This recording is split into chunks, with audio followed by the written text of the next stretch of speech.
Será que duas pessoas podem usar exatamente a mesma Bíblia e as mesmas palavras, e até mesmo o mesmo vocabulário cristão, e ainda assim acreditar em dois cristianismos completamente diferentes? Confesso que essa pergunta nunca havia passado pela minha cabeça antes.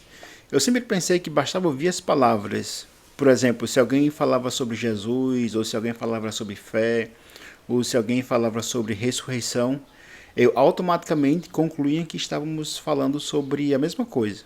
Mas enquanto eu li esse capítulo, comecei a perceber que Schaeffer estava me ensinando algo completamente diferente. Talvez o verdadeiro problema nunca tenha sido o vocabulário em si. Talvez o problema esteja no significado que nós damos às palavras. E foi nesse momento que eu percebi que talvez este capítulo seja um dos capítulos mais importantes de todo o livro.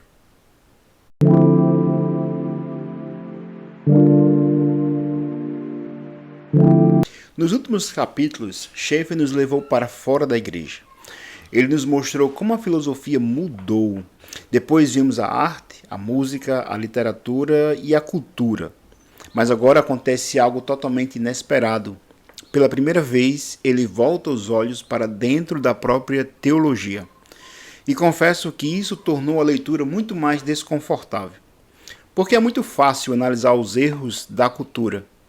Porém, é muito mais difícil fazer a seguinte pergunta: será que a igreja também foi influenciada pela mesma maneira de pensar?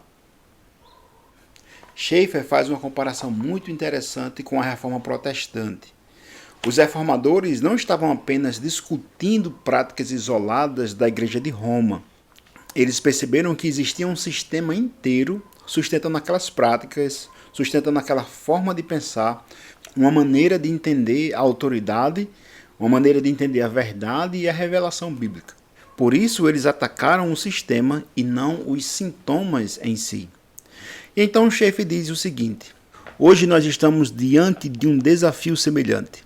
Talvez nós estejamos discutindo detalhes enquanto deixamos de perceber que existe um sistema inteiro moldando a maneira como muitos falam sobre Deus.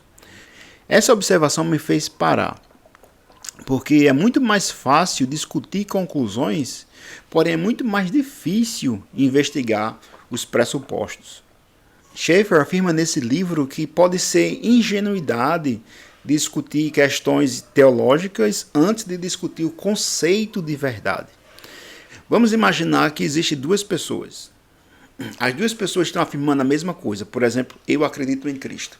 Uma diz eu acredito em Cristo e a outra diz da mesma forma eu acredito também em Cristo. Mas o que significa acreditar? O que significa Cristo? O que significa fé? O que significa ressurreição? As palavras são iguais, mas será que o conteúdo continua sendo o mesmo? Depois disso, Schaeffer nos leva para um momento decisivo da história da teologia.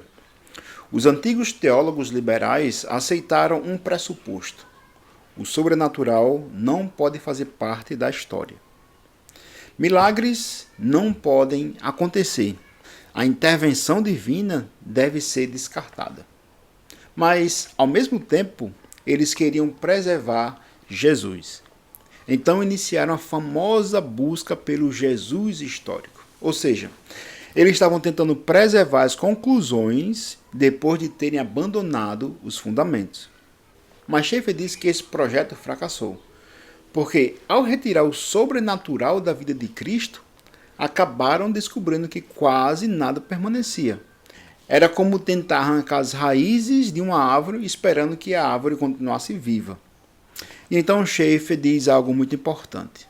Nesse momento, a teologia chegou exatamente ao mesmo lugar onde a filosofia havia chegado décadas antes. Sendo assim, os teólogos tinham apenas duas alternativas lógicas. Ou eles voltavam para a visão bíblica, ou eles aceitavam honestamente que seu projeto havia fracassado. Mas eles fizeram outra coisa, algo totalmente diferente. Deram o mesmo salto que Kierkegaard havia proposto.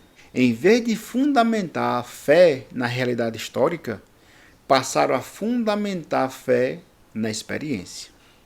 Perceba a mudança. Antes se perguntava o que aconteceu. Agora pergunta o que isso significa para mim. Antes procuravam entender a Bíblia à luz do que os autores escreveram. Agora passam a interpretar a Bíblia sobre o que isso significa para mim. Essa mudança parece pequena, mas ela muda completamente o cristianismo. Foi diante desse cenário que Karl Barth ganhou importância. E aqui Schaeffer faz uma observação que me chamou muita atenção. Ele não critica Barth apenas por aquilo que ele escreveu. O verdadeiro problema está na metodologia. Barth rejeitou o liberalismo clássico em muitos aspectos, mas continua aceitando o mesmo salto epistemológico. Ele procura preservar a fé sem recuperar o fundamento histórico que havia sido abandonado. Foi aqui que compreendi uma frase repetida por Schaeffer durante todo o livro. O verdadeiro problema nunca está apenas nas conclusões, mas está na forma como nós chegamos até ela. E ao terminar esse capítulo, eu percebi que Schaeffer não estava tentando me convencer de uma posição teológica específica. Pelo contrário, ele estava me ensinando a fazer perguntas melhores. Hoje, quando eu escuto alguém falar sobre Deus, ou falar sobre fé, ou falar sobre Cristo, a pergunta passou a ser: qual é o conceito de verdade que sustenta essa afirmação? Portanto, à luz de tudo isso que nós já observamos, é possível uma igreja manter o mesmo vocabulário e ainda assim abandonar silenciosamente os fundamentos que davam significado a esse vocabulário. Nós vivemos hoje numa época em que muitas pessoas falam sobre espiritualidade, mas Schaeffer nos lembra que palavras iguais não garantem significados iguais.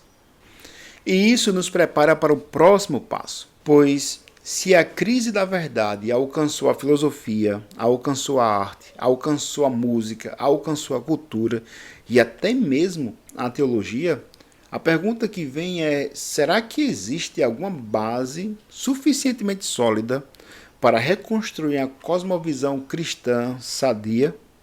É exatamente essa pergunta que Schaeffer começará a responder nos próximos capítulos. Então, até o próximo capítulo e lembre-se que grandes livros não pertencem apenas aos especialistas. É por isso que os clássicos não precisam ser lidos com medo. Até mais.